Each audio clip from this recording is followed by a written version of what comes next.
जय श्री राधे कृष्ण। श्रीमद्भागवत से प्रथम स्कंद अथ त्रयोदशोध्याय। विदुर जी के उपदेश से धृतराष्ट्र और गांधारी का वन में जाना। जय श्री राधे।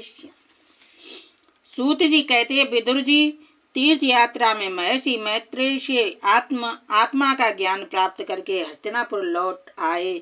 उन्हें जो कुछ जानने की इच्छा थी वह पूर्ण हो गई थी। विदुर जी ने मैत्रेय ऋषि से जितने प्रश्न किए थे उनका उत्तर सुनने के पहले ही श्री कृष्ण में अनन्य भक्ति हो जाने के कारण वे उत्तर सुनने से उपराम हो गए।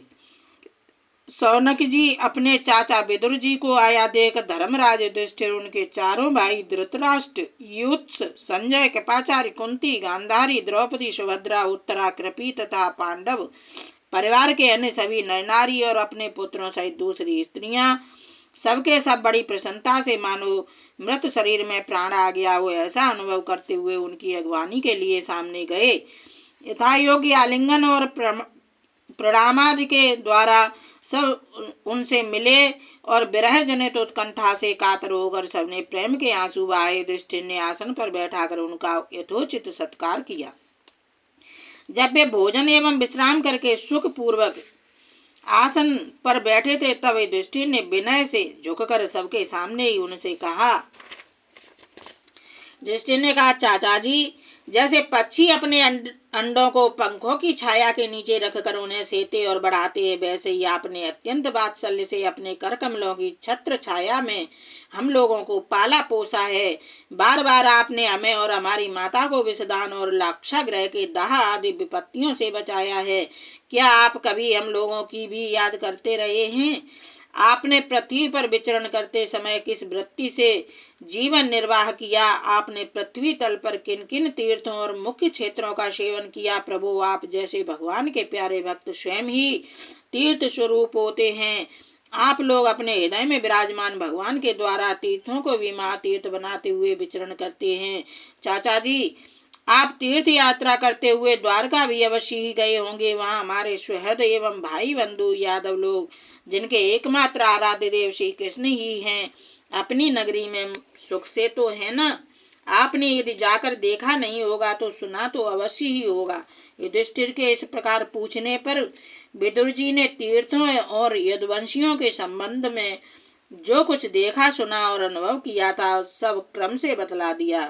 केवल यदुवंश के विनाश की बात नहीं कही। करुण हृदय विदुर जी पांडवों को दुखी नहीं देख सकते थे, इसलिए उन्होंने यह अप्रिय एवं असह्य घटना पांडवों को नहीं सुनाई।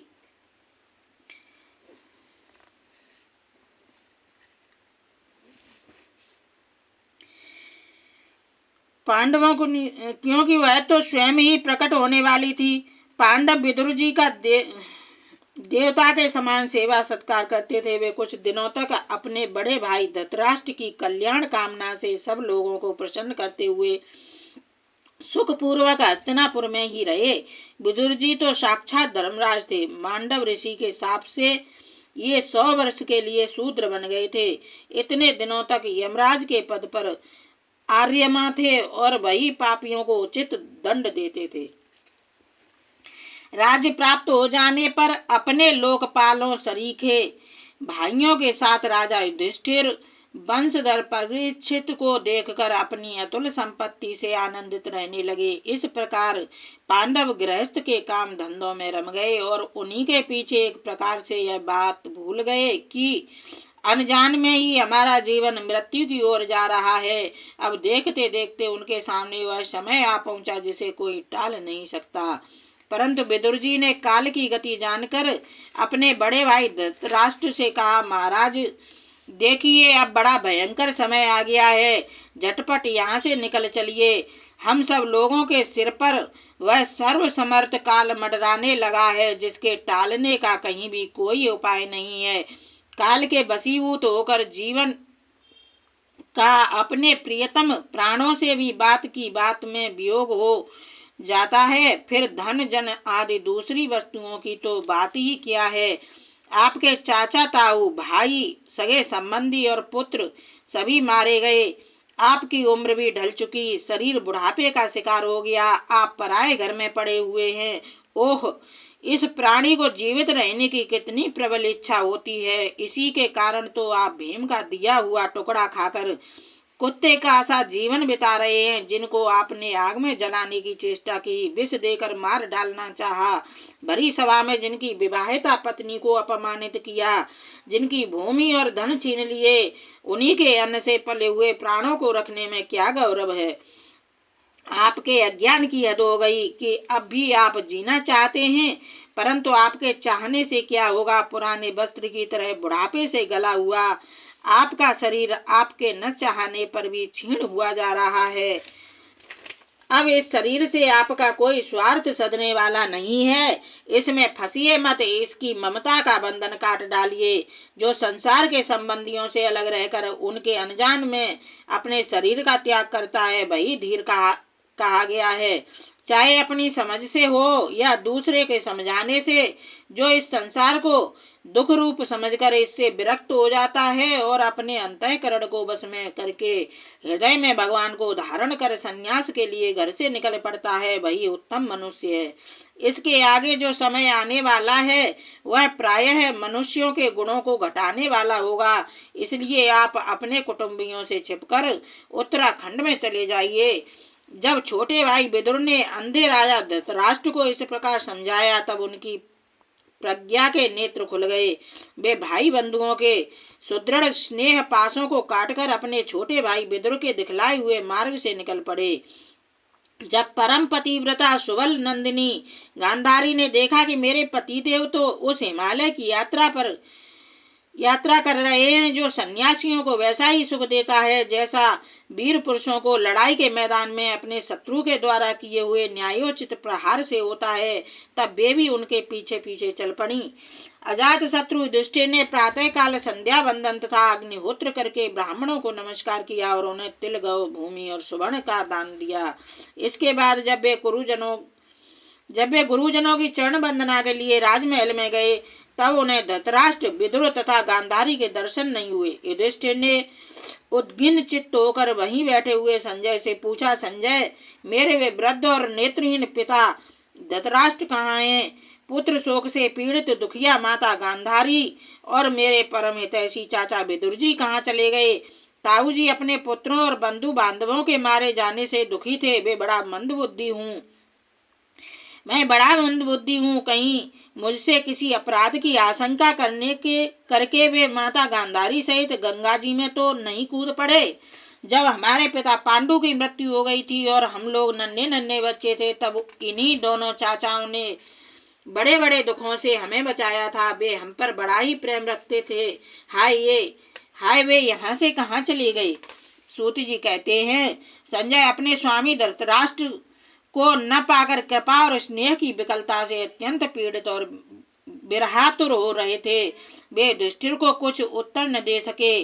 फिर धीरे धीरे बुद्धि के द्वारा उन्होंने अपने चित्त को स्थिर किया, हाथों से आंखों के आंसू पोंछे और अपने स्वामी धृतराष्ट्र के चरणों का स्मरण करते हुए युधिष्ठिर से कहा। संजय बोले, कुल नंदन, मुझे आपके दोनों चाचा और गांधारी के संकल्प का कुछ भी पता नहीं है। महाबाहो, मुझे तो उन महात्माओं ने ठग लिया। संजय इस प्रकार कह ही रहे थे कि तुम्बुरु के साथ देवर्षि नारद जी वहां आ पहुंचे। महाराज युधिष्ठिर ने भाइयों सहित उठकर उन्हें प्रणाम किया और उनका सम्मान करते हुए बोले, हे भगवान, मुझे अपने दोनों चाचाओं का पता नहीं लग रहा है। न जाने वे दोनों और पुत्र शोक से व्याकुल तपस्विनी माता गांधारी यहाँ से कहाँ चले गए? भगवान, अपार समुद्र में कर्णधार के समान आप ही हमारे पारदर्शक हैं। तब भगवान के परम भक्त भगवानमय देवर्षि नारद ने कहा, धर्मराज, तुम किसी के लिए शोक मत करो, क्योंकि यह सारा जगत ईश्वर के वश में है। सारे लोक और लोकपाल विवश होकर ईश्वर की ही आज्ञा का पालन कर रहे हैं। वही एक प्राणी को दूसरे से मिलाता है और वही उन्हें अलग करता है। जैसे बैल बड़ी रस्सी में बंधे और छोटी रस्सी से नथे रहकर अपने स्वामी का भार ढोते हैं, उसी प्रकार मनुष्य भी वर्णाश्रमादि अनेक प्रकार के नामों से वेद रूप रस्सी में बंधकर ईश्वर की ही आज्ञा का अनुसरण करते हैं। जैसे संसार में खिलाड़ी की इच्छा से ही खिलौनों का संयोग और वियोग होता है, वैसे ही भगवान की इच्छा से ही मनुष्यों का मिलना बिछुड़ना होता है। तुम लोगों को जीव रूप से नित्य मानो या देह रूप से अनित्य, अथवा जड़ रूप से अनित्य और चेतन रूप से नित्य, अथवा शुद्ध ब्रह्म रूप में नित्य अनित्य कुछ भी न मानो। किसी भी अवस्था में मोहजन्य आसक्ति के अतिरिक्त वे शोक करने योग्य नहीं है। इसलिए धर्मराज, वे दीन दुखी चाचा चाची असहाय अवस्था में मेरे बिना कैसे रहेंगे? इस अज्ञान जन्य मन की विकलता को छोड़ दो। यह पांच भौतिक शरीर काल, कर्म और गुणों के वश में है। अजगर के मुंह में पड़े हुए पुरुष के समान यह पराधीन शरीर दूसरों की रक्षा ही क्या कर सकता है? हाथ वालों के बिना हाथ वाले, चार पैर वाले पशुओं के बिना पैर वाले, और उनमें भी बड़े जीवों के छोटे जीव आहार हैं। इस प्रकार एक जीव दूसरे जीव के जीवन का कारण हो रहा है। इन समस्त रूपों में जीवों के बाहर और भीतर वही एक स्वयं प्रकाश भगवान, जो संपूर्ण आत्माओं के आत्मा हैं, माया के द्वारा अनेकों प्रकार से प्रकट हो रहे हैं। तुम केवल उन्हीं को देखो। महाराज, समस्त प्राणियों को जीवन दान देने वाले वे ही भगवान इस समय इस पृथ्वी तल पर देवद्रोहियों का नाम करने के लिए काल रूप से अवतीर्ण हुए हैं। अब वे देवताओं का कार्य पूरा कर चुके हैं। थोड़ा सा काम और शेष है, उसी के लिए वे रुके हुए हैं। जब तक वे प्रभु यहाँ हैं, तब तक तुम लोग भी उनकी प्रतीक्षा करते रहो। धर्मराज, हिमालय के दक्षिण भाग में जहाँ सप्तऋषियों की प्रसन्नता के लिए गंगा जी ने अलग अलग 7 धाराओं के रूप में अपने को 7 भागों में विभक्त कर दिया है, जिसे सप्त स्तोत्र कहते हैं, वहाँ ऋषियों के आश्रम पर धृतराष्ट्र अपनी पत्नी गांधारी और विदुर के साथ गए हैं। वहाँ वे त्रिकाल स्नान और विधि पूर्वक अग्निहोत्र करते हैं। अब उनके चित्त में किसी प्रकार की कामना नहीं है। वे केवल जल पीकर शांत चित्त से निवास करते हैं।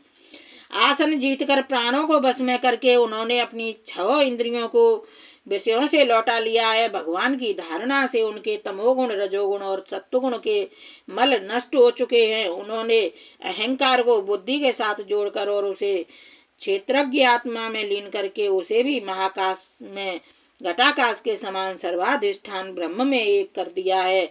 उन्होंने अपनी समस्त इंद्रियों और मन को रोककर समस्त विषयों को बाहर से ही लौटा दिया है और माया के गुणों से होने वाले परिणामों को सर्वथा मिटा दिया है। समस्त कर्मों का संन्यास करके वे इस समय ठूंठ की तरह स्थिर होकर बैठे हुए हैं। अतः तुम उनके मार्ग में विघ्न रूप मत बनना। धर्मराज, आज से 5वें दिन वे अपने शरीर का परित्याग कर देंगे और वह जल कर भस्म हो जाएगा। गार्ह, पत्यादि अग्नियों के द्वारा पर्णकुटी के साथ अपने पति के मृत देह को जलते देखकर बाहर खड़ी हुई साध्वी गांधारी भी पति का अनुगमन करती हुई उसी आग में प्रवेश कर जाएंगी। धर्मराज, विदुर जी अपने भाई का आश्चर्यमय मोक्ष देखकर, हर्षित और वियोग देखकर दुखित होते हुए वहां से तीर्थ सेवन के लिए चले जाएंगे। देवर्षि नारद यूं कहकर तुम्बुरु के साथ स्वर्ग को चले गए। धर्मराज युधिष्ठिर ने उनके उपदेशों को हृदय में धारण करके शोक को त्याग दिया। जय श्री भगवत। जय श्री राधे कृष्ण।